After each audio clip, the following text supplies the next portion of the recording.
kasih karunia dari Allah Bapa, kasih sayang dari Tuhan kita Yesus Kristus, dan persekutuan daripada Roh Kudus itulah kiranya memberkati kamu sekalian.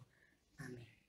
Saudara, kita akan mendengarkan renungan harian pada hari ini diambil dari kitab Yunus pasal 3 ayatnya yang ke-10. Demikianlah bunyinya. Ketika Allah melihat perbuatan mereka itu, yakni bagaimana mereka berbalik dari tingkah lakunya yang jahat, maka menyesallah Allah karena malapetaka yang telah dirancangkannya terhadap mereka, dan ia pun tidak jadi melakukannya. Saudara yang kekasih, terkesan ketika kita membaca nats ini, Tuhan tidak konsisten dalam keputusannya. Allah sudah memutuskan dan merancangkan untuk menghukum kota Niniwe, satu kota yang sangat besar, yang dikagumi oleh banyak kota-kota lain, tetapi saudara, kota itu sangat berat sekali dosanya. Kita tahu bahwa Tuhan itu adalah Allah yang Maha Kudus. Dia sangat tidak suka terhadap dosa dan dia membenci segala perbuatan-perbuatan jahat. Karena itu saudara, dia merancangkan untuk menjungkir balikan kota Niniwe. Dan rancangan itu dia sampaikan kepada Nabi Yunus. Dan saat itu Nabi Yunus, saudara, pergi menjumpai umat yang ada di Niniwe. Dia mengabarkan bahwasanya 40 hari lagi Tuhan akan menjungkir balikan kota itu. Saudara, demikian kita melihat dalam nats pasal 3 secara keseluruhan bagaimana orang-orang Niniwe berespon positif terhadap apa yang dikatakan oleh Nabi Yunus. Dikatakan bahwasanya mereka menjadi percaya. Mereka melakukan, saudara, pertobatan secara massal. Mereka melakukan puasa. Bahkan saudara, raja sendiri dia turun dari tahtanya.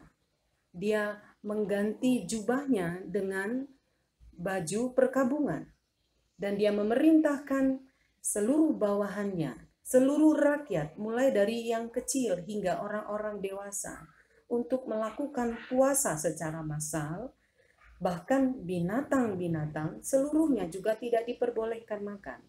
Mereka berpuasa dan mereka duduk di atas debu sebagai tanda perkabungan mereka di hadapan Tuhan. Saudara, bukan saja fisik mereka yang mereka pertunjukkan di hadapan Tuhan, tetapi kita membaca dalam nats ini bahwasanya tingkah laku mereka pun, saudara, mengalami perubahan yang luar biasa. Saudara melihat hal ini, Tuhan dari surga, dia menjadi menyesal. Saudara, kata menyesal di sini dalam bahasa Ibrani disebut dengan nakam. Artinya adalah belas kasihan. Tuhan melihat umat itu dengan penuh belas kasihan. Belas kasihan Tuhan terletak atas pertobatan umat itu, atas kesungguh-sungguhan dan kemauan mereka untuk meninggalkan segala kejahatan mereka. Allah berbelas kasihan, saudara, karena saudara, mereka telah mengubah cara hidup mereka secara massal. Mulai dari tingkat raja sampai dengan tingkat bawah. Saudara, ini membuat Tuhan terkagum-kagum terhadap mereka. Karena itu ayat yang kita sudah baca tadi, bahwasanya Allah menyesal dan akhirnya Allah tidak jadi melakukan apa yang menjadi keputusannya. Dari sini kita tahu, saudara, sifat Allah yang sesungguhnya sangat konsisten. Sifatnya adalah sifat yang penuh dengan belas kasihan. Kalau ayat yang lain berkata bahwa Tuhan tidak menginginkan kematian orang fasik itu di dalam kematiannya, tetapi Tuhan menginginkan pertobatan seorang fasik untuk meninggalkan segala kejahatannya dan dia hidup bersama dengan Tuhan. Karena itu saudara, Allah itu baik dan dia adil, memilih untuk tidak menghukum orang Niniwe. Catatan di sini karena mereka menunjukkan sebuah pertobatan yang luar biasa. Saudara, ayat ini menggugah kita semua. Secara khusus kita seluruh umat Tuhan diingatkan kembali bagaimana saudara Tuhan menginginkan sebuah pertobatan. Ya, ternyata pertobatan itu dapat mengubah rancangan Tuhan karena konsistenan hati Tuhan adalah hati yang berbelas kasihan, hati yang mau saudara menerima setiap orang yang jahat untuk datang kepadanya, merangkul orang jahat itu kembali dan mengarah kepada kebenaran. Demikian firman Tuhan hari ini. Kita bersyukur punya Allah yang sangat baik, Allah yang penuh dengan belas kasihan. Karena itu ketika ada kejahatan di muka bumi ini, saya yakin dan percaya Tuhan masih menantikan pertobatannya. Karena sesungguhnya Allah kita adalah Allah yang maha baik. Amin. Kita berdoa.